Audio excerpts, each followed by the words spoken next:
Boa noite, pessoal. Sejam bem-vindos à live de hoje. E o tema da live é sobre doenças febris com erupções cutâneas purpúricas.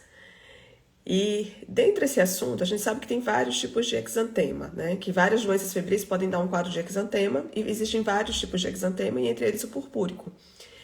Dentre os exantemas purpúricos, algumas doenças merecem um destaque especial, entre elas a febre maculosa, porque a gente teve um aumento de casos, teve um surto de casos agora em São Paulo, então estava bem alta, e é uma doença potencialmente letal. A dengue, porque a gente vive em casos de dengue, né, constantemente. E meningite meningocócica, porque a gente está tendo um aumento de casos aqui no estado, por exemplo, de Alagoas, de meningite.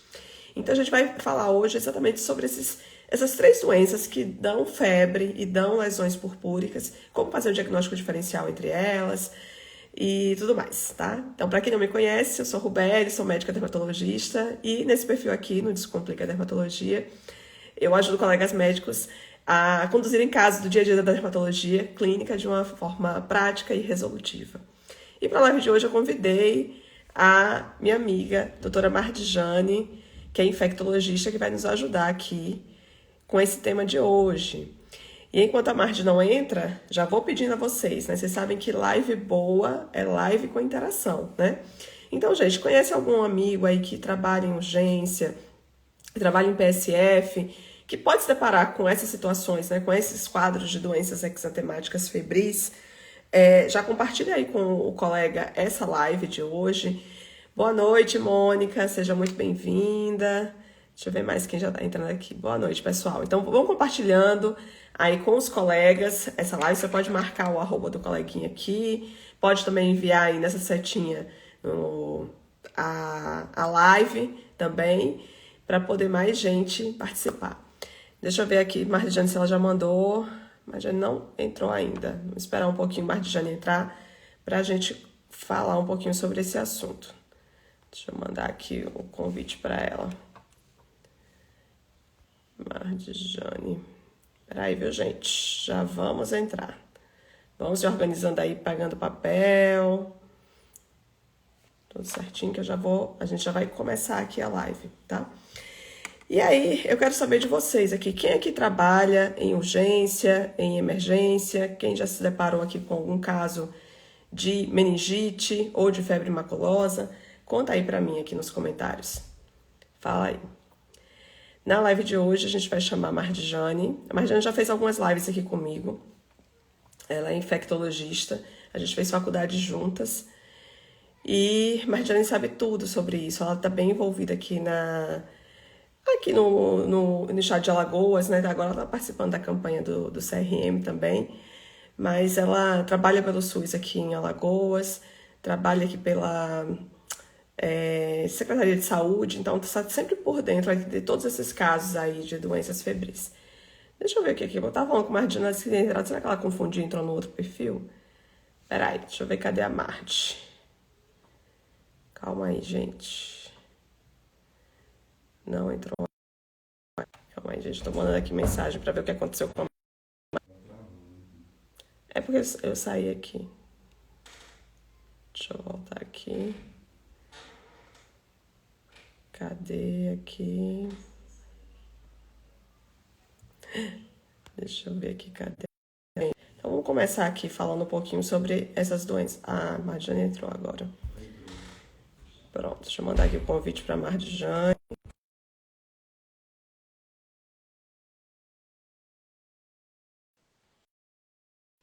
Deixa eu aceitar aqui.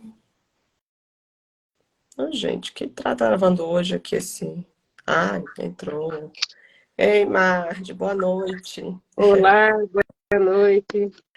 Pronto, acho que agora vai aqui, porque eu tava travando um pouquinho, mas agora acho que vai dar tudo certo. Uhum. Ai, Mas eu acho que tá travando um pouquinho o seu.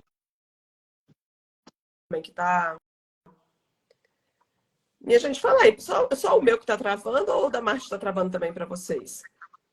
e Então bota aí no aí? 49, Marjane. A gente alinhar aqui pra gente já começar, que tem muita dúvida hoje aqui pra gente poder tirar. Tô conectada com a melhor internet. E aí, Tá? nada? Para mim parece que está travando. Minha gente, fala aí para mim se vocês estão conseguindo ver a Marjane e ouvir. Conta aí para mim, para a gente poder começar já e ir direto aí para as dúvidas, e aí direto ao ponto. Está travando. Marge, bota no 4G, Marge. Coloquei. Colocou? Pronto, a Mônica está travando mesmo. Deixa eu ver se vai voltar agora aqui.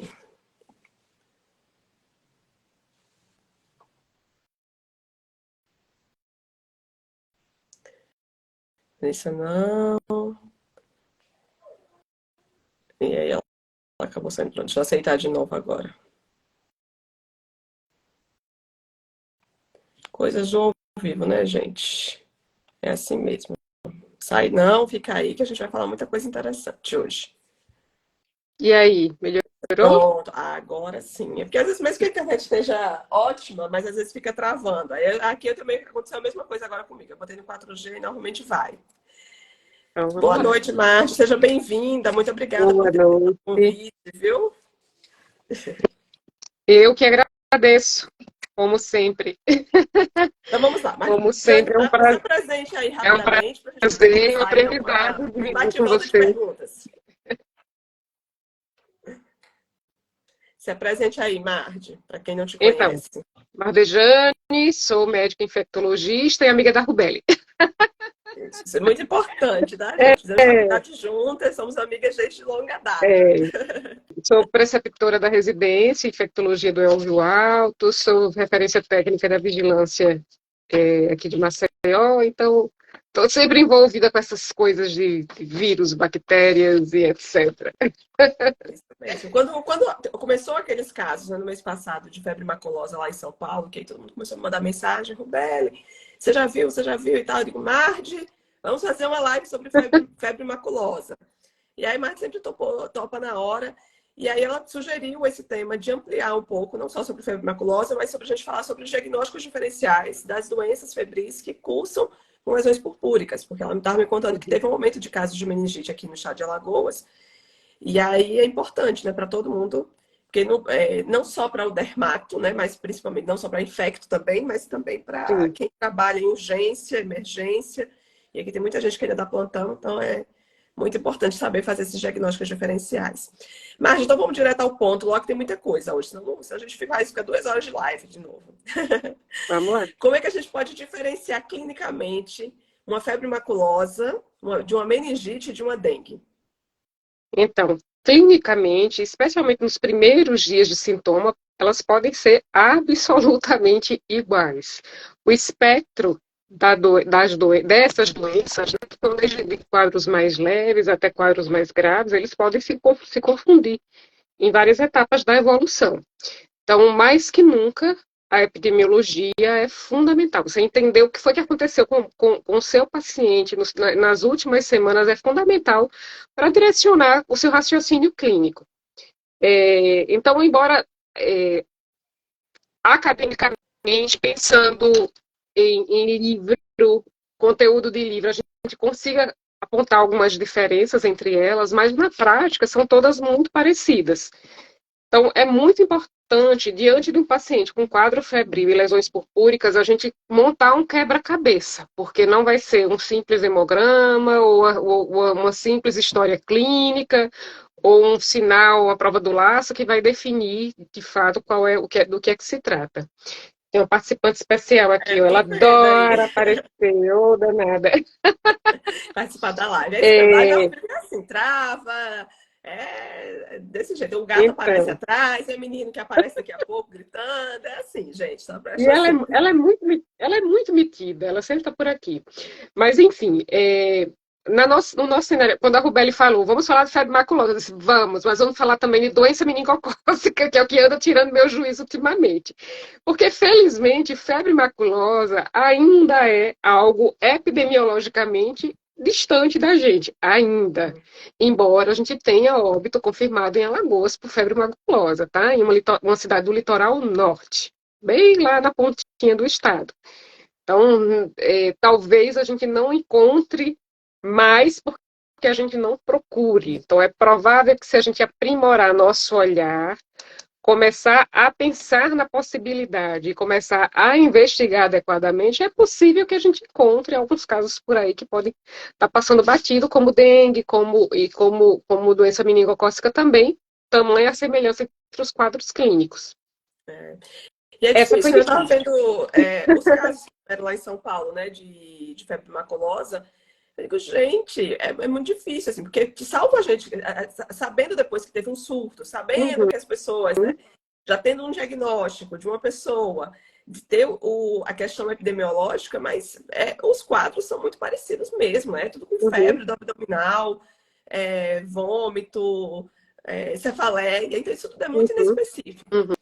Mas aí tá certo. Então, clinicamente, no início, é muito difícil diferenciar uma da outra. A gente vai ter que buscar, como a Marta falou, assim, a questão da epidemiologia mesmo, para uma coisa ou outra. Mas aí, no caso de meningite, Marta, a questão desse rastro purpúrico, com lesões purpúricas, é só a meningite meningocócica que pode dar, ou meningites virais também podem dar? O rastro purpúrico é uma das características que define a doença meningocócica. Então, diante de um quadro de meningite com rastro purpúrico, epidemiologicamente, clinicamente, a gente já encerra o caso como doença meningocócica, tá? Tanto que na doença meningocócica tem uma medida muito importante, que é a quimioprofilaxia dos contactantes, que é o início do antibiótico da rifampicina naquelas pessoas que tiveram contato muito próximo. Então, diante de um quadro de meningite, ou seja, a pessoa chegou à unidade de saúde com febre, cefaleia e vômito, é a tríade da meningite, mas um raste purpúrico, até prova em contrário, considerando a nossa realidade epidemiológica, nós estamos diante de uma meningite meningocócica.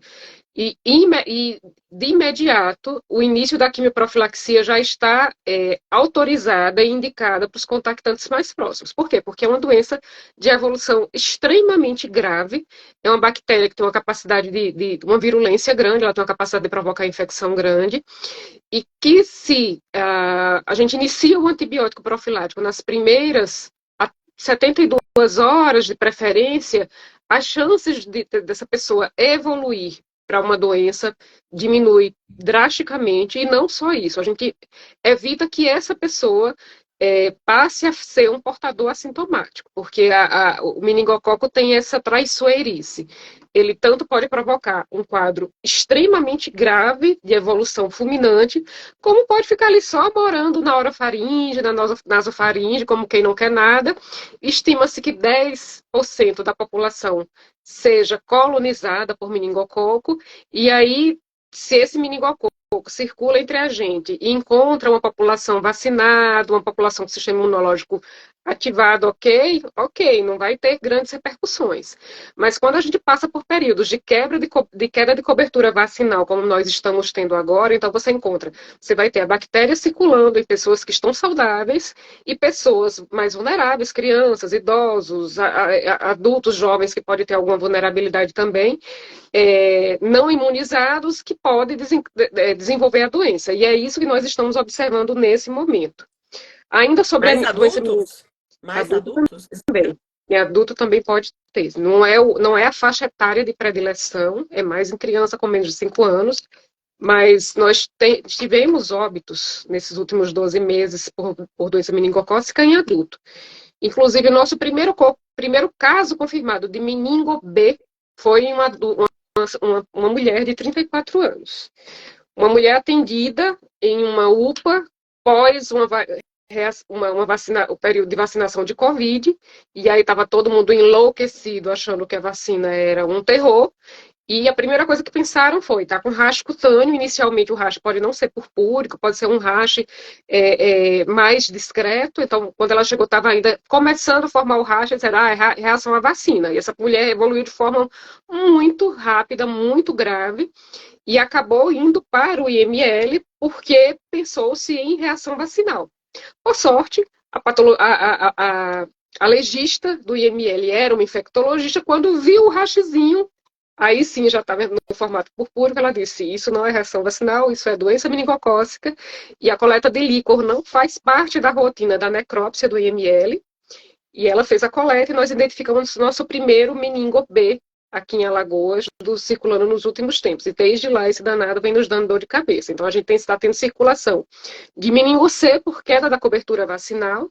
E estamos tendo circulação de meningo B, cuja vacina não está disponível no SUS, e daí o desafio de ter essa velocidade no diagnóstico, essa velocidade, tanto para poupar a vida, né, porque quando a gente inicia um antibiótico rápido, a evolução é mais favorável, como também para fazer as prevenções, porque se um caso desse passa batido, vamos supor que essa senhora ninguém tivesse percebido nada e tivesse dado o atestado de óbito, ela tivesse sido sepultada sem um diagnóstico esclarecido.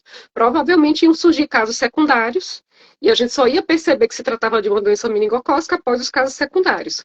Como a colega que estava no IML pensou, raciocinou, solicitou o líquido, na época a gente estava conseguindo fazer PCR aqui em Alagoas, então com algumas horas a gente já sabia do que se tratava, e a família, os contactantes, filhos, marido, receberam a quimioprofilaxia, e nesse caso a gente abortou a transmissão secundária. Só que desde esse período, acho que foi junho de 2022, a gente vem observando um aumento do número de casos de doença meningocócica. Então, quando surgiu a história da febre maculosa, matou não sei quantos em São Paulo, eu disse, meu Deus do céu, só o que falta é misturar as bolas por aqui. Aí ninguém vai ter mais faz, porque é muito, muito difícil diferenciar as duas clinicamente. E o antibiótico que trata um não é o antibiótico que trata a outra. E lógico que a febre maculosa ela tem algumas características que direcionam, como a história da exposição a ambientes mais rurais, né? A possibilidade de contato com o carrapato. Tem também um sinal que é importante, que é a presença de adenomegalias na região, no membro onde houve a picada do carrapato, então isso não se vê, porque o caminho, o trajeto da bactéria vai ativando o sistema linfocitário e o paciente pode apresentar adenomegalia naquela região só onde houve o trajeto da bactéria, de entrada da bactéria. Mas, clinicamente, elas são muito parecidas. Ambas são muito graves, ambas cursam com um quadro extremamente agudo. A doença meningocócica, ela não costuma ter comprometimento hepático. Já a febre maculosa, ela pode fazer uma hepatite com icterícia, mas já numa fase mais tardia. Então, até chegar a essa fase, a gente fica com as duas situações na mão. O hemograma tende a ser muito parecido nas duas. A doença meningocócica, por ser uma bactéria com a característica que o nosso sistema imunológico reconhece mais rápido, ela tende a fazer uma leucocitose mais importante.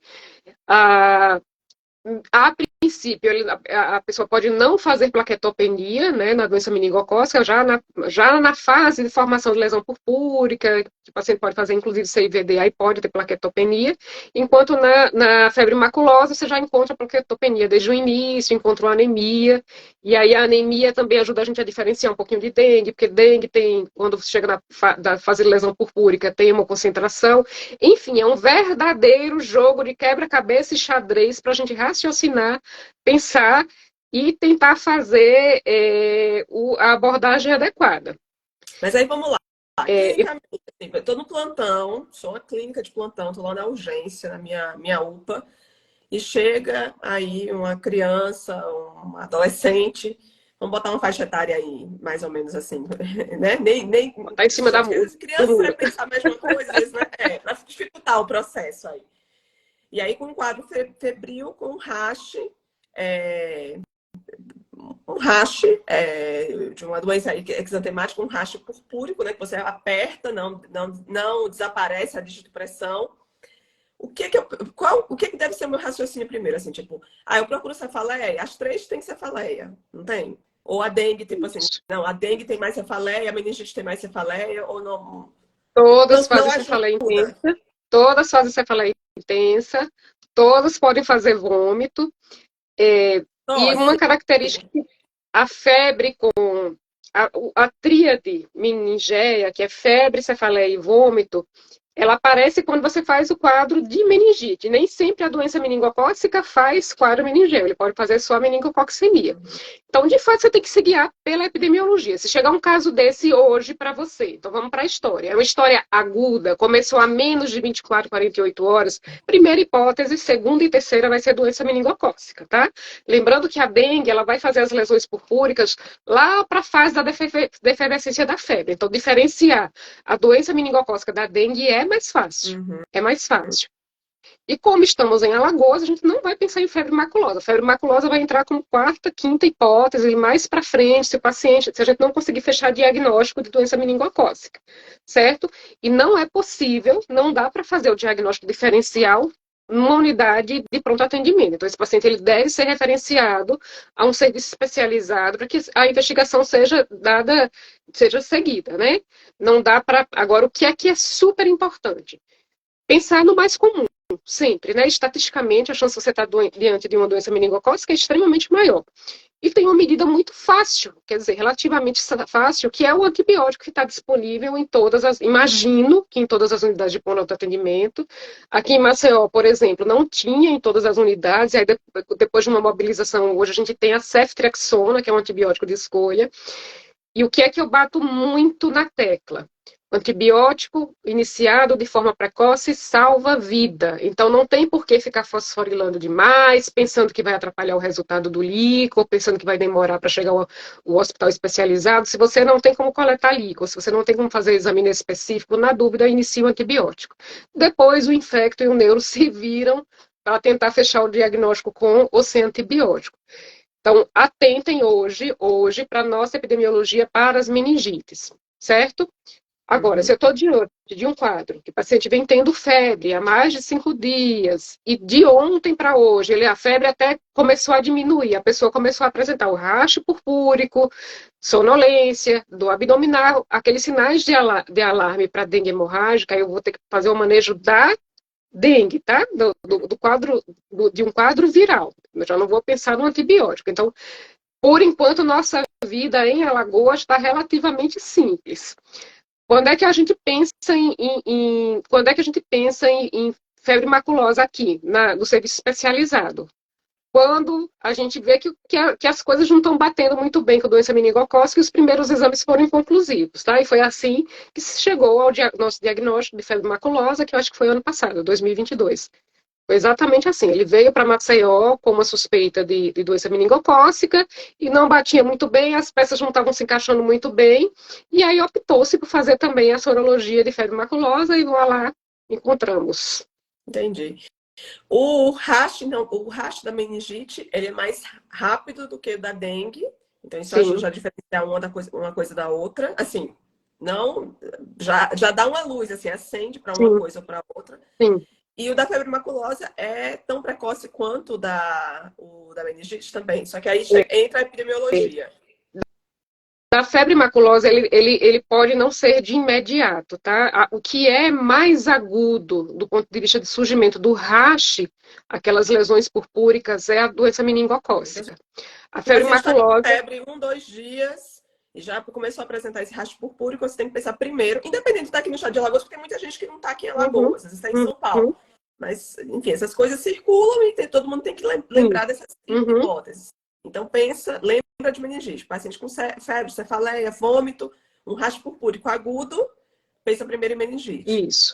Vê a epidemiologia para ver se tem... Agora, você acha que na epidemiologia, busca só essa questão da pessoa ter tido contato no interior ou tem que achar o carrapato mesmo? Então, nem sempre a gente vai encontrar o foco, tá? Lembrando que se eu tiver o relato de que a pessoa foi picada, facilita. E eu ainda posso buscar pela presença de adenomegalia naquele membro que foi picado, vai me ajudar a raciocinar. Só que nem sempre a história é tão simples assim, né? Então, é muito importante que a gente mantenha o olhar ampliado. Então, pensar sempre no que é mais frequente. Eu sempre digo nas minhas aulas para médicos de UPA que um bom médico tem que ter pelo menos 3 hipóteses. Ele nunca pode trabalhar com hipótese só, tem que trabalhar com pelo menos 3 hipóteses. Então, sempre a que é mais comum, e a que é mais frequente, a que é mais prevalente, a que se encaixa mais nos sinais e sintomas, mas eu sempre devo manter uma segunda e uma terceira opção como como carta ali na manga.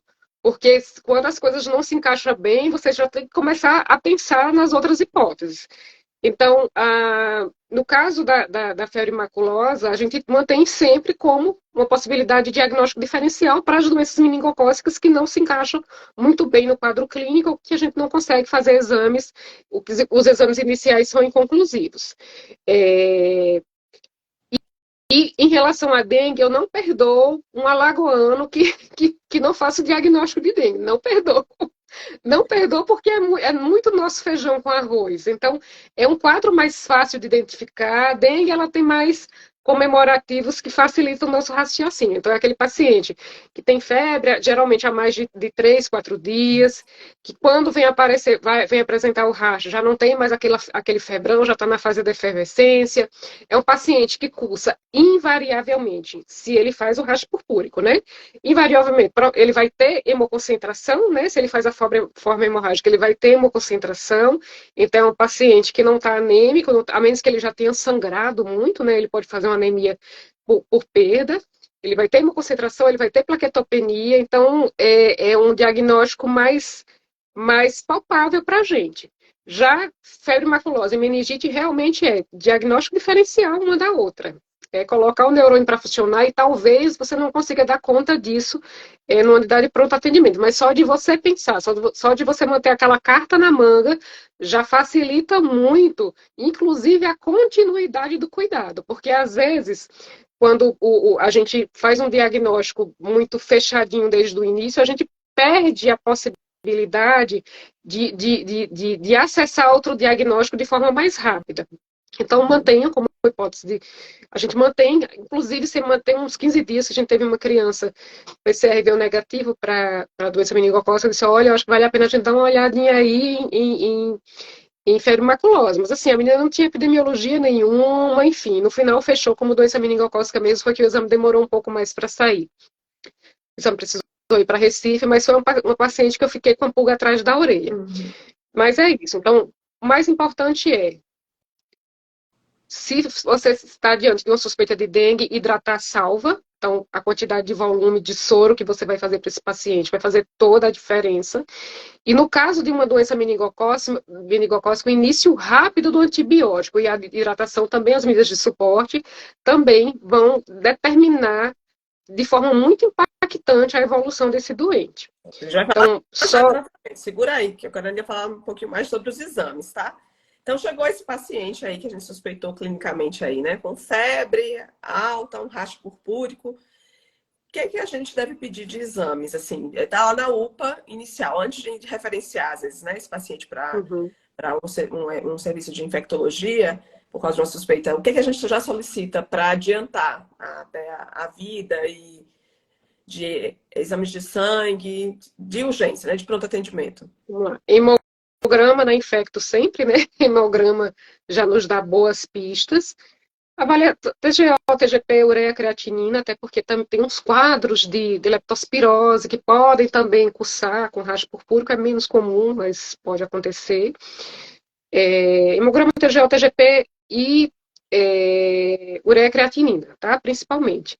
Sempre, independente do que você esteja investigando, lembrem de testar HIV, tá? Porque HIV simula. Agora, qualquer coisa, vai pedir só esses exames lá, rotina dermatológica. A gente coloca HIV, porque a Martiane falou na live, que a gente não pode Tudo. perder a oportunidade. Agora, Mas, HIV vem em todas as além de não solicitações, perder, tá? além de não perder a oportunidade, o HIV ele é um grande camaleão também. Ele pode simular outras doenças e pode, inclusive, fazer meningite viral. Uhum.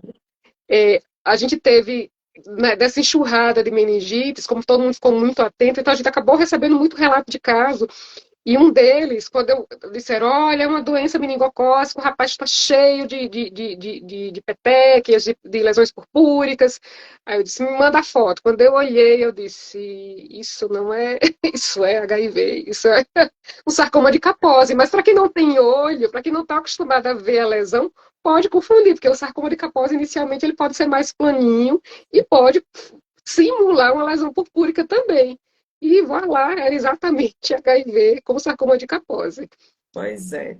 Mas aí me fala, Márcia, então, assim, que alterações a gente deve esperar, por exemplo, dá para diferenciar alguma coisa no hemograma para uma febre maculosa, para uma meningite, para uma dengue, nesse hemograma inicial Tem aí dos primeiros dias? isso. De livro tem algumas diferenças sim. Então vamos lá. Doença meningocócica faz sempre uma leucocitose muito importante. Não é uma leucocitosezinha, é uma leucocitose zona. Uhum. As outras alterações são secundárias, então não é esperado inicialmente na doença meningocócica, inicialmente, ter alteração de série vermelha e de plaqueta, tá? A menos que ele vá evoluir depois para um quadro mais grave, séptico, fazer um CIVD, certo? Então é mais esperado uma leucocitose isolada. Não é esperado que tenha grandes aumentos de transaminases, não é esperado que tenha alteração da função renal nesse momento inicial, só mais para frente também. É, na, na febre maculosa, é esperado que ele já apresente uma anemia desde o início do quadro, ele já começa a ter uma queda de hemoglobina desde o início. A leucocitose não é tão importante quanto a leucocitose da doença meningocócica, e pode ter, inclusive, leucócitos normais, e ele pode fazer uma plaquetopenia desde o início do quadro clínico. Não, já antes da fase de descompensação clínica mais grave, ele já apresenta uma plaquetopenia. E na dengue, queda de hematócrito, queda de hemoglobina, aliás, elevação, né? Eu vou ter hemoconcentração com elevação de hematócrito, hemoglobina. Se eu tenho queda, eu já tenho que pensar que eu estou tendo um sangramento importante, né? No caso de dengue. Na dengue também não é esperado que tenha leucocitose, geralmente o paciente faz ou linfocitose ou linfopenia, é muito mais provável que ele faça neutropenia com linfopenia ou neutropenia com linfocitose, mas com a contagem global em queda. E nessa fase em que o paciente já tem lesões purpúricas, imagino que ele já vai ter também uma plaquetopenia, né? Dificilmente o paciente vai fazer essas lesões mais exuberantes se ele não está fazendo a forma hemorrágica da dengue. E aí, gente, eu acho que por isso também que confundiu tanto, assim, lá, os casos que tiveram lá em São Paulo, eles foram, alguns casos, né, foram diagnosticados como dengue, antes de pensar em febre maculosa, provavelmente por causa disso, né? Teve um raste cutâneo, e aí o paciente estava com febre, estava com cefaleia, mialgia, estava com plaquetopenia, devia estar com anemia também. Só que aí lembrando que o rash da dengue, a Marta falou aqui, né? Depois que baixa mais ou menos a febre, lá pro quinto dia que ele aparece, né? E da febre maculosa ele pode aparecer Pode antes, né? Mas aí, de qualquer forma, também tem que lembrar de perguntar, né? Apesar de que a gente não tem epidemiologia em todos os lugares para isso, mas fica alerta, né? Uma coisa que não tá. Dengue responde. O paciente responde bem a hidratação, né? A gente até vê, eu lembro quando eu dava plantão, assim, o paciente, a gente hidratava o paciente e ele fazia a hidratação certinho, o paciente já sente, ressuscita, não né, é? Beli? Você vê o paciente ressuscitando, Era sai do incrível, né? dentre os mortos. É incrível, né? Assim, eu É. lembro que às vezes o paciente chegava lá muito desidratado, se hidratava, o paciente já dava uma recuperada, o paciente não, puxa, não deu Uhum, aquela recuperada com a hidratação, então você já tem que pensar se as coisas não estão caminhando do jeito que deveriam, pelo uhum. tradicional do tratamento, então, como a Marjane falou, a gente tem que pensar nas outras hipóteses diagnósticas também. Perfeito, Marge. Vamos falar um pouco então sobre o tratamento das três? Vamos falar então. Antes de falar de tratamento, deixa eu perguntar logo sobre os exames específicos, as questões de sorologias de cada uma É. delas. Como é que faz? Quanto tempo demora? Dá para esperar ficar pronto o resultado para poder guiar o tratamento? Fala aí um pouquinho sobre os exames específicos de cada uma. Então, dengue e febre maculosa é um desafio, porque os melhores exames só vão positivar lá pelo sexto, sétimo dia de doença, tá? Mas o que é que se recomenda? Diante da suspeita de qualquer uma delas, no paciente que já tem sinais de gravidade, você já coleta uma amostra para fazer sorologia desde a primeira oportunidade que você tiver de contato com o paciente. E a partir daí você vai tentando fazer dentro do time mais adequado, porque às vezes aquela é a sua única oportunidade de coletar exame, e às vezes o paciente evolui para óbito, você fica sem diagnóstico. Então, pensando como epidemiologista, a gente recomenda o exame. Paciente grave chegou, você coleta tudo que tem direito. Não vai pensar muito se vai esperar para o sexto, sétimo dia. Agora, lógico, se o paciente sobreviver, aí você aguarda a melhor janela de oportunidade para fazer sorologia. Tanto na febre maculosa como na dengue, o melhor momento é após o sétimo dia, lá entre o sétimo e o décimo dia. Já Para na doença sorologia, meningocócica, IgM e IgG.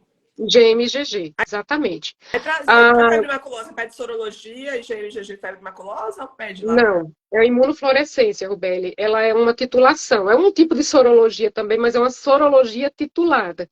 Tanto que, para fechar diagnóstico, tem uns cálculozinhos que a gente vai fazendo, da primeira sorologia para a segunda, para a terceira, dependendo. Lógico, se positivar, já num título grande, já fecha o diagnóstico, mas tem algumas situações, isso de livro, né, eu nunca tratei nenhum caso, você tem que fazer uma comparação de titulação para fechar o diagnóstico, caso o paciente sobreviva tempo suficiente para você fazer essa titulação pareada, tá? Então não vai solicitar Então, isso na urgência lá no plano de atendimento, a sorologia. No caso da febre maculosa, não então consegue, né? A imunofluorescência. eu gostaria Aí, no caso da Eu imunofluorescência, gostaria direta. muito que esses exames fossem solicitados na UPA, sim, tá? Por quê? Porque às vezes é a última oportunidade que você vai ter de investigar aquele paciente. E como infecto, é lógico que a nossa prioridade máxima é com aquele paciente que está na nossa frente. Mas às vezes não dá tempo, não dá para salvar esse, mas o diagnóstico desse vai me permitir salvar muitas outras vidas. E aí eu cito os nossos últimos dois casos, dois, três casos de doença meningocócica, os antepenúltimos, que foram situações assim.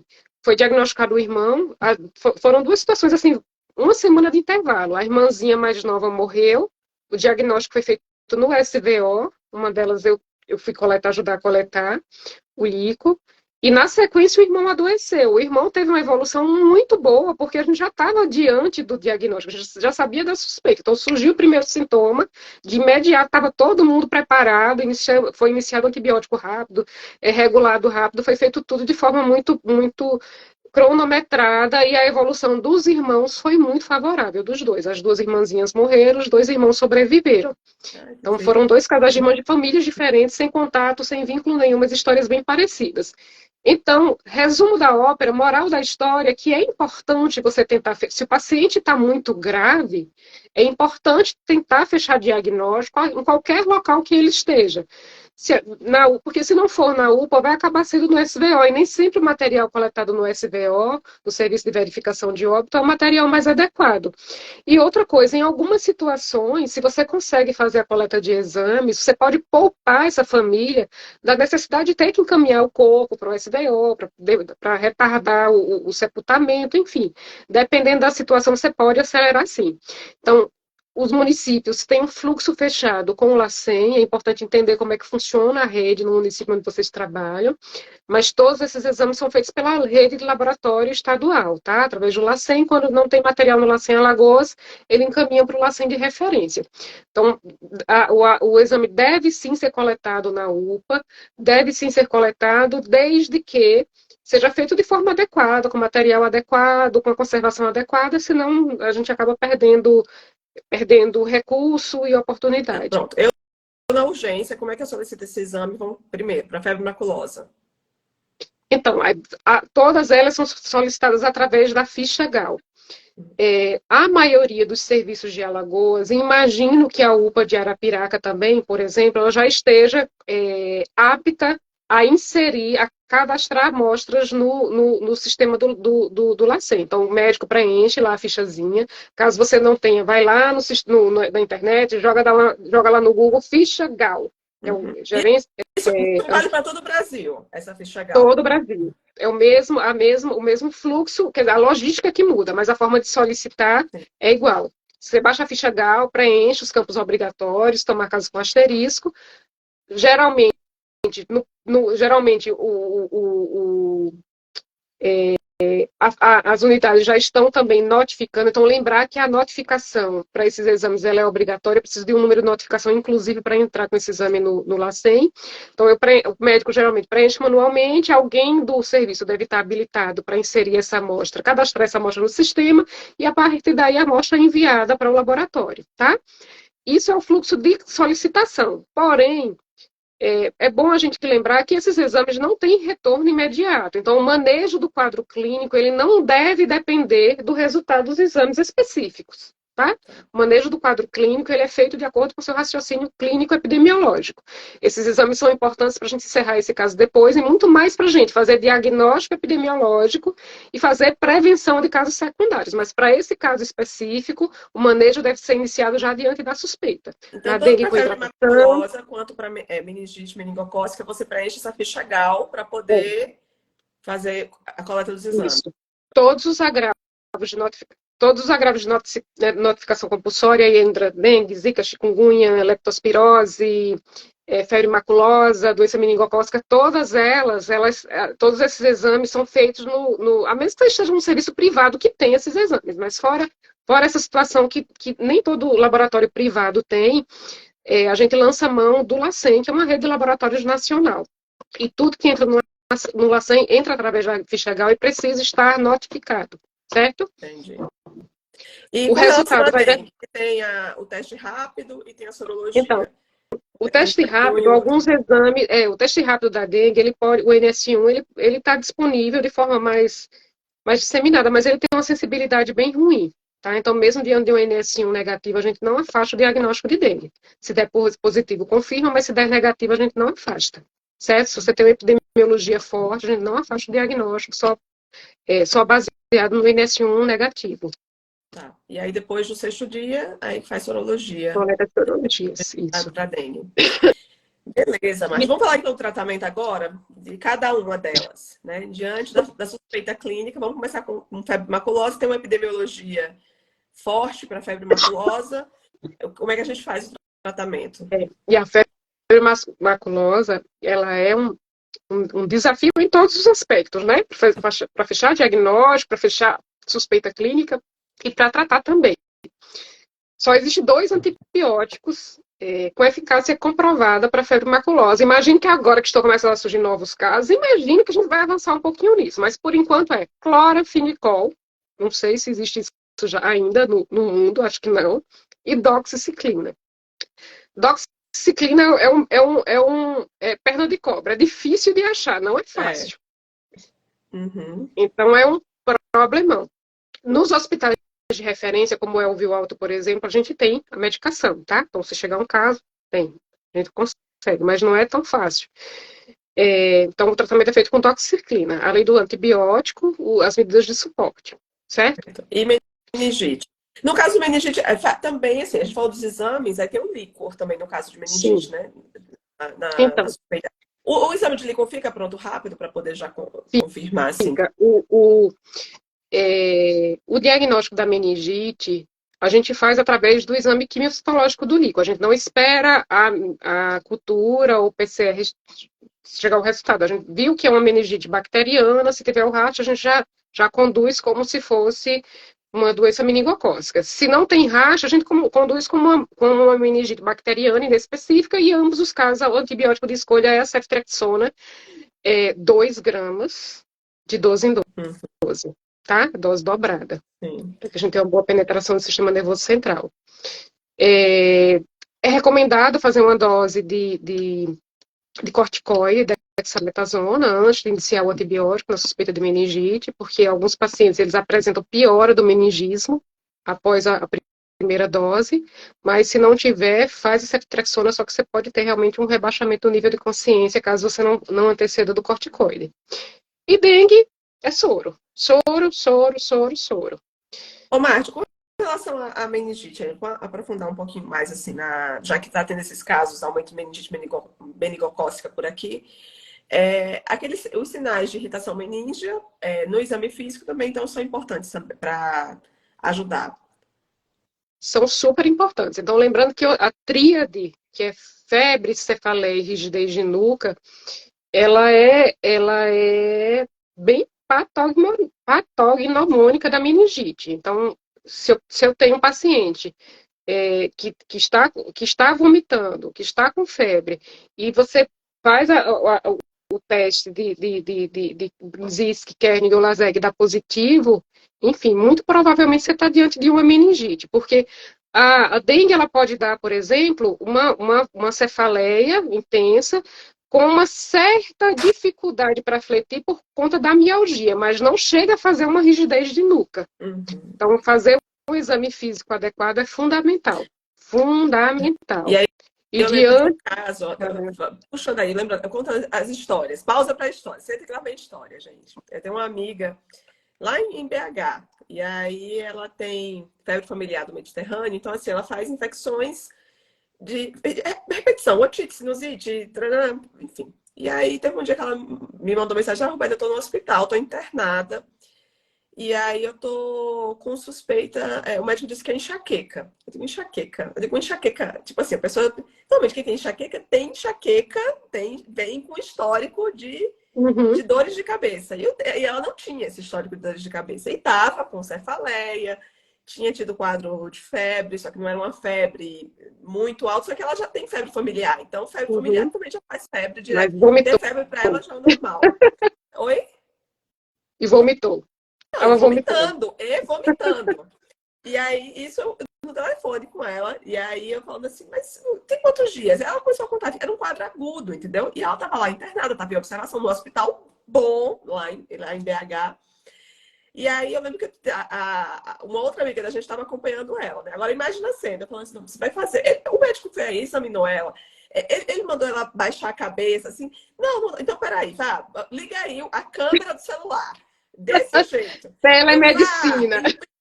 tenta encostar, fletir o pescoço dela. Ai, não tô conseguindo, não tô conseguindo. Eu digo, tá, agora levanta a perna. Olha, gente, pelo telefone.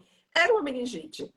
Mas você acredita que deram alta para ela ainda com enxaqueca? E eu fiquei muito brava, porque ela recebeu Nossa. alta e saiu do hospital ainda vomitando, morrendo. Eu digo, olha, você vai para outro hospital, você vai sair desse, vai para um outro. E aí, quando chegou no outro, aí colheram líquido. Aí já pronto, já fizeram tudo que deveria ter sido feito no outro. Mas não Uhum. foi assim, nem foi de um dia para o outro. Ela saiu de um hospital e eu fui falando, vá-se embora para outro. E aí, eu fiquei muito brava, eu liguei lá para o residente. Foi o residente que deu alta. Ele deu alta sem nem ter perguntado o chefe dele. Você imagina o que é que não deu essa história? Acabou que o chefe dele foi lá no hospital, de tanto medo que ficou, assim, sabe? De ter ligado brava lá. Como é que vocês dão alta para uma pessoa com febre, dor de cabeça, você não fez nem sinal de Kelly, lá segue produzir. Puxa, como é que você não faz isso? A menina tem rigidez de nuca e não sei o que, enfim. Mas era uma meningite viral dela. Menos mal, né? Não tinha peteca nem nada. Uhum. Mas só para vocês lembrarem, gente, que é muito importante essa questão do exame físico do paciente, né? A gente está falando aqui, falou de exame laboratorial, falamos de epidemiologia, mas, puxa, para examinar, né? Bota a mão no paciente e examina. Porque, olha que, né, isso deve ter sido o quê? Uns 4 anos atrás, eu já era só dermato, nem estava dando mais plantão, nem ia dar muito tempo. Mas tem coisas que você tem que lembrar, você é clínico, né? E lembrar dessas coisas que podem acontecer, enfim, examinar o paciente direito, né? Não só dar alta, não. Dizer que é uma enxaqueca, ainda mais uma enxaqueca, que é um diagnóstico tão crônico, né? Não lembrar das meningites, né? Mesmo sendo um adulto, que a gente às vezes pensa em meningite, quer lembrar só de criança, mas lembrar de um adulto também. Beleza, mas então salva aí mesmo. O pessoal tá tão caladinho hoje, todo mundo só Vou escutando reforçar aqui. novamente. É, perguntem aí, gente. Diante da tríade meningeia, febre, cefaleia e vômitos, não esqueça, não aguarde o líquido, inicie o antibiótico. Depois, se for meningite viral, a gente tira, não se preocupem. O líquido, o líquido, se você tiver habilidade, tiver em condições ideais de temperatura e pressão, colete, né? A gente vai conseguir fazer um diagnóstico mais preciso. Mas meningite é uma doença que tem uma evolução tão grave, tão fulminante em alguns casos, que não vale a pena você aguardar coletar líquido com esse preciosismo para fechar diagnóstico e perder o paciente. Então, a gente recomenda que inicie um antibiótico, sim. Até porque hoje a gente utiliza biologia molecular no líquido. Então, o antibiótico ele não reduz tanto a sensibilidade do exame de biologia molecular quanto da cultura. Então, o meningococo, embora ele seja um safado bravinho que derruba muita gente e faz quadro muito grave, mas ele é um bobo com antibiótico. Com uma dose de antibiótico, a gente já não encontra mais meningococo em lugar nenhum. Se for esperar por cultura, ou muito menos por bacterioscopia. Mas na biologia molecular a gente consegue identificar porque ela pega fragmentos, a biologia molecular, o PCR, ele pega fragmentozinhos da bactéria. Então, como o líquido é um volume de líquido menor, numa cavidade fechada, a gente vai encontrar ainda fragmentos de bactérias. Acho que o que a gente conseguiu diagnosticar mais tardiamente é que ele já estava com uns 4 dias de antibiótico, a gente ainda conseguiu positivar no PCR. Então, o mais importante é iniciar um manejo adequado, tá? Iniciar o manejo. Me dói o coração ver o paciente sendo transferido do interior para aqui, para Maceió, sem ter iniciado o antibiótico diante do suspeito de meningite, sem ter tido feito a hidratação adequada diante de um quadro de dengue. Então, são medidas simples, acessíveis, que podem fazer toda a diferença. Que nenhum lugar, suporte né? avançado que ele vai receber no futuro, ou de exames mais sofisticados, vão substituir esse período que ele perdeu de manejo adequado. Perfeito. A Cris falando aqui que tá amando. A Miranda perguntou qual a dose de ceftriaxona mesmo. Repete aí, 2 Márcia, por gramas, favor. E quantos dias? 12 em 12 horas, de 10 a 14 dias. O meningococo já tem até protocolos de 7 dias, mas a rigor a gente faz 10. Certo. E essa dexametasona que você falou que tem que fazer antes da primeira dose de ceftriaxona, faz quanto? Isso. 4 gramas, que é uma polazinha, né? Sim. Faz meia hora antes da administração do antibiótico.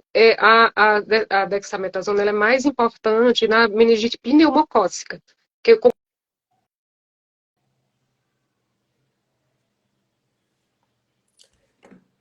Travou aqui.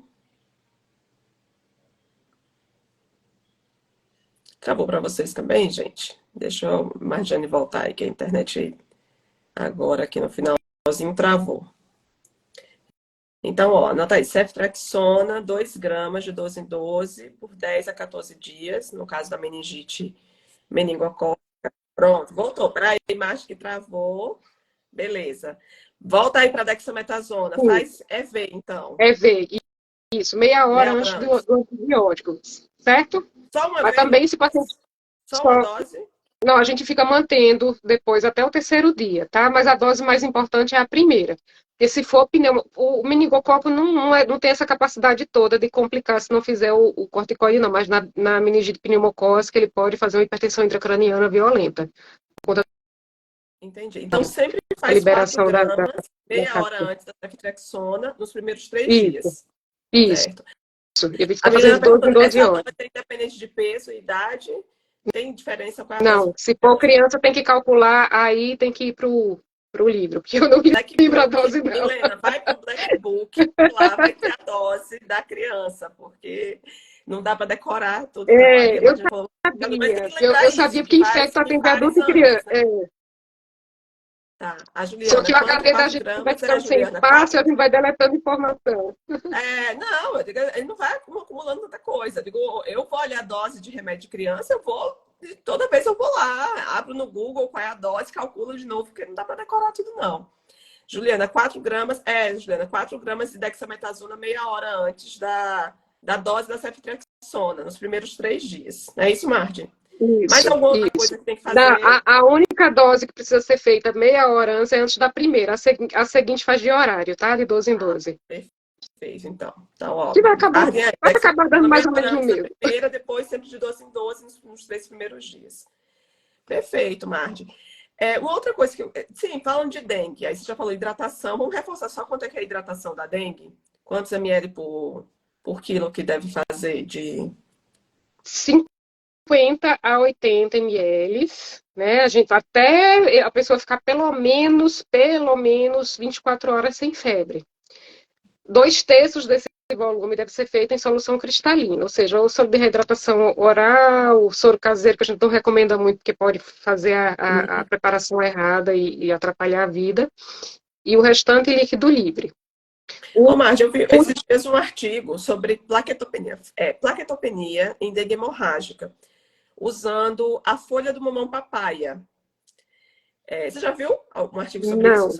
Não, Menina, é não. muito interessante. E a gente, assim, acabou usando em alguns casos conhecidos aqui, né, da folha, mas tem que ser a folha do mamão papaya. Tem um artigo, eu vou depois compartilhar com E você, vou como é esse compartilhar com vocês aqui preparo também de no... folha de mamão papaya, Pois é, que menina? tem, assim, que tem, mas assim, é meio milagroso mesmo, sabe, Martinha? A melhora da plaquetopenia Anotado para estudar. é folha do mamão papaya, vou compartilhar o artigo com vocês.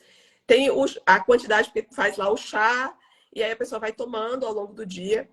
Mas, assim, dá um resultado melhor até do que o Revolade, que é uma medicação que a gente usa para plaquetopenia e que é caríssima, né? E mamão papaya você acha, todo mundo tem um vizinho, tem um pé de mamão papaya, né? Em algum canto, e aí o Hernani não teve dengue hemorrágica esses dias atrás, mas teve dengue.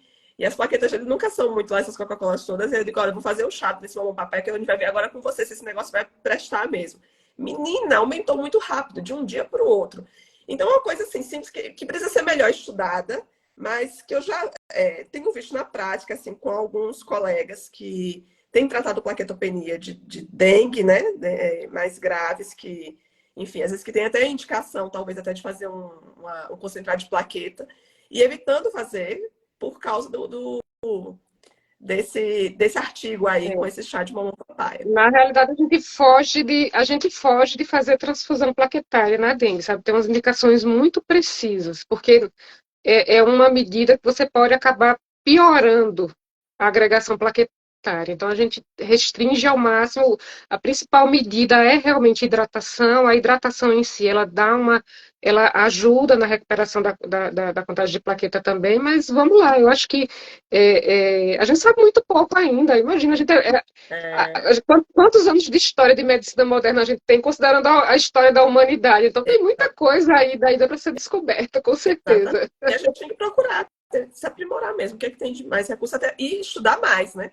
Para fazer uma medicina baseada em evidência. Não, mas se tem aquela evidência boa que a gente tem, a gente vai ter que usar, a gente tem que usar sempre a nossa melhor evidência científica para o melhor do benefício do paciente. E quando não é uma medida que não é capaz de causar dano, né? Que você possa adotar de forma complementar sem causar dano, que não é o caso do uso de ivermectina para tratar a Covid, porque não só não ajuda, como pode fazer uma hepatite medicamentosa, mas uma medida de hidratação, por exemplo, imagino que o chazinho aí do mamão papai, no mínimo, vai entrar como hidratante com um volume de líquido adicional. Então, no mínimo, né? Mas ele tem melhorado mesmo as plaquetas. O artigo mostra assim, a melhora e na prática realmente, assim, como a gente compartilha casos, eu tendo um grupo que acaba discutindo muito essas questões de estratégias alternativas à transfusão. Então, a gente pega a experiência de todo mundo, né? De quem tá usando e tal, quem usou. E assim, muito legal, entendeu? Agora assim, que não é só hora de fazer um estudo multicêntrico, randomizado, duplo cego. Não precisa ser estudado mais. Paciência que não falta, né? Tem poucas evidências, entendeu? Mas que precisa ser melhor estudado e que vale a pena a pessoa saber, porque às vezes é uma carta na manga. Às vezes nem todo lugar você vai ter acesso, às vezes a fazer mais coisas, às vezes o paciente não está respondendo. Então, enfim, é mais uma coisa que tem um certo nível de evidência, que precisa ser mais estudado, mas que, como você falou, às vezes o risco para aquele paciente é melhor você pode tratar, entendeu? Não vai causar prejuízo para o paciente. A Juliana está perguntando aqui, em pacientes com quadro grave de dengue, em regime de internação, não mudou o protocolo? Não são 3 litros nas primeiras 2 horas, depois de 30 a 50 ml por quilo dia? Teve uma mudança bem recente no protocolo. Sinceramente, eu não peguei, porque tem uns 2, 3 meses aí um protocolo novo. Eu lembro que a última vez que eu revisei estava 50 ml por quilo dia até as primeiras 24 horas sem febre, mas eu posso estar equivocada sim, foi uma atualização bem recente. Perfeito, aqui tem alguém compartilhando aqui um artigo. Esse artigo, deixa eu ver, Rô Fernandes, você está compartilhando, é o da atualização da dengue? Fala aí pra gente se é. Porque se for, aí já vamos printar, gente, pra gente poder ver se tem mais alguma coisa. Nova ou é o que eu estava falando ali do chá de mamão papaya? Depois você fala aí do que você estava falando. A Moema aqui botou um resuminho, a gente tem alguém que ajuda aqui nos resuminhos para print. Uma revista interessante, né? Mas fala rapidamente para a gente encerrar a questão da quimioprofilaxia. Você já mencionou a quimioprofilaxia para os contatos de meningite antes com rifampicina, né? Mas fala aí mais ou menos como é que faz de novo. Repete aí para a gente. Então, a quimioprofilaxia, ela é indicada pela vigilância epidemiológica. Então, o médico que está na assistência não precisa se preocupar muito com isso. Ele precisa notificar. Uma vez que a notificação chega na vigilância, a própria vigilância vai atrás dos contactantes e a gente faz rifampicina durante 3 dias, tá? Mas assim, não se preocupe porque a própria vigilância vai lá, leva a medicação, se for criança, pesa. Então, o mais importante é que você notifique. uma vez notificado, uma opção, a gente pode fazer também sempre, mas eu nem gosto muito de falar sobre essas opções, porque quando chega um caso de meningite, o povo enlouquece, sabe? Então, não é o fato de você ter atendido uma meningite, mesmo que tenha sido uma meningite meningocócica, que você vai precisar fazer quimioprofilaxia. Primeiro, se você estava usando máscara cirúrgica, você está protegido. O meningococo é transmitido através de gotícula. Então, se você estava usando máscara cirúrgica, está protegida. A nossa preocupação é muito com os contatos domiciliares mesmo, aquelas pessoas que ficaram em contato por mais tempo, contato mais íntimo. E no caso de criança também, que frequenta creche, também é mais preocupante, porque a criança tem muita questão de colocar as coisas na boca, então é mais preocupante. Então, eu não gosto nem muito de falar de quimioprofilaxia para o pessoal Sim, tá. não Se enlouquecer atrás. tiver, vai ser indicado Toda pela. vez que eu meningite, viu? Todo mundo quer tomar, né? Depois, a gente atende uma meningite, todo mundo quer tomar. Mas aí, no caso, quem indica, então, caso seja um caso suspeito e tal, é através da referência de infectologia, que aí diz quem vai Isso, precisar isso. tomar. Então, se acontecer algum caso em Arapiraca, a própria vigilância vai atrás dos contactantes, então faz visita domiciliar, checa quantas pessoas moram na residência, quem teve contato, se teve alguma outra situação de exposição, se é uma criança, vai na escola. Então, é um trabalho que o médico assistente não precisa se preocupar, não precisa mandar para o HDT, para pegar rifampicina, nada disso, que acontece muito. Chega lá, porque o médico mandou vir aqui pegar rifampicina, e na realidade a vigilância vai na casa da pessoa, checa em loco como é que foi a exposição. É um trabalho muito sistemático, sabe? Que a gente que está na assistência não enxerga, mas que acontece nos bastidores e que é desencadeado por uma medida muito importante, que é obrigatória para a gente esquece muito, que é a notificação. Né? A partir de uma notificação tem todo um processo de cuidado desencadeado pelo pessoal da Vigilância em Saúde. Perfeito. Então, gente, não desespera, não precisa mandar fazer. Só notificar, que é o que a Marina já falou, bateu na tecla, né? Bem de início, notificar, porque vai. O fato de notificar também, Marjane, vai fazer que vai se aprofundar na investigação, né? Porque às vezes também, às vezes a pessoa fica com medo de dizer, mas eu tenho que ter certeza para poder notificar. Aí não, né? Você pode Não. notificar porque está fazendo a investigação, né? E Poucas depois vai doenças. concluir esse caso, se é ou Isso. não. Poucas doenças a gente notifica só diante da confirmação. Então, HIV é uma delas, a gente só notifica diante da confirmação. Tuberculose, hanseníase, são mais as infecções crônicas mesmo. As agudas, a gente notifica diante da suspeita, até porque as medidas precisam ser muito rápidas. E só lembrando que a meningite não só é notificação compulsória, como é de notificação compulsória imediata. Tá? Então, você tem imediata, significa que você tem até 24 horas para avisar a vigilância, mas se a pessoa morrer, você tem que avisar imediatamente. E isso é legislação sanitária, o médico que não cumpre, o profissional da saúde que não cumpre, está sujeito a penalidades legais por descumprir a legislação sanitária do país. Perfeito. Ó, a Rô Fernanda também já tinha ouvido falar do mamão papaya, tá vendo? Esse artigo aqui ela compartilhou aqui, é o artigo da PubMed falando sobre isso. Eu tenho esse artigo também, Rô. Vou até printar aqui para conferir se é o mesmo ou se já tem outro, né? Uhum. Essas coisas a pessoa acaba.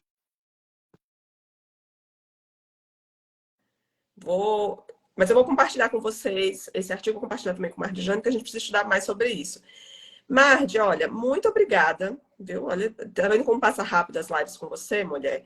Você sabe tudo. A mulher é a cara aqui da infectologia, Não, sabe tudo sobre tudo de doenças infecto-contagiosas. Meu forte, minha paixão é HIV. Eu tô até com medo de começar a deletar os outros conhecimentos, sabe? De tanto que eu gosto e de tanto que eu corro atrás. Mas as meningites andam também me perseguindo ultimamente, então eu tô exercitando outras áreas do cérebro. Muito bem. Não, mas assim, você sempre traz muito de uma forma muito simples, descomplicada. A Marjane ajuda a gente a descomplicar a infectologia aqui. Ô, Marge, muito obrigada a todo mundo aqui Eu que que agradeço. acompanhou até o final. Quem chegou no finalzinho aí, a gente falou hoje sobre febre maculosa, dengue e meningite meningocócica, como fazer o diagnóstico diferencial das três, que não é fácil, a gente viu aqui que não é fácil, mas que alguns detalhes vão nos nortear para uma coisa e outra. Como é que a gente vai conduzir na prática mesmo, como é que deve ser conduzido uma suspeita das três, né? Então foi muito rica, viu? Marge, olha, Marge, tá, agora eu fico muito feliz, assim, você tirou um tempinho aí nessa sua agenda corrida aí, agora de candidata aí na chapa do Pré-candidata ao CREMAL. pré-candidata aí. Ó, brigadão mesmo, por sempre estar disponível. Lembrem da vacina, gente. A vacina de doença meningocócica, a vacina meningocócica está no calendário básico do profissional de saúde, tá? Pode tomar, procurar uma unidade de saúde. A meningo C. A B, infelizmente, ainda não, mas a C, e com sorte até a CWY pode ser que você consiga. Os profissionais de área de saúde, né? Você está É, falando. mas a C está prevista para o calendário básico. Já, né? E aí lembra, gente, que vale a pena, assim, mesmo que a meningite B tem nas públicas, né? E eu acho que todo mundo aqui, no caso de profissional da área de saúde, dá para fazer um esforço em pagar aí as doses. A gente deixa quase que um rim lá na Vende farmácia, um na olho, vacina, mas vale a pena, tá? Pois vende um tá. olho, mas fica É vivo. isso, né? Mas tá protegido, com certeza. Próximo, quando se eu tiver um ano próximo filho, eu quero fazer chá de vacina. Não vou fazer mais chá de fralda, não, que o negócio é chá de vacina, porque foi uma tacada lá para as vacinas do Henrique. Pois, gente, ó, vou compartilhar com vocês depois o artigo que eu falei. Se ficou alguma dúvida, mandem um direct. Mardijane, sigam a Mardijane. Mardijane fala muita coisa sobre HIV lá no perfil dela e eu sempre aprendo muito. Eu tenho certeza que vocês vão aprender muito também. Então, sigam a Mardijane lá no perfil dela. E aí, até a próxima, se Deus quiser. Obrigada, viu, Até a Mardi? próxima. Beijo. Tchau, tchau.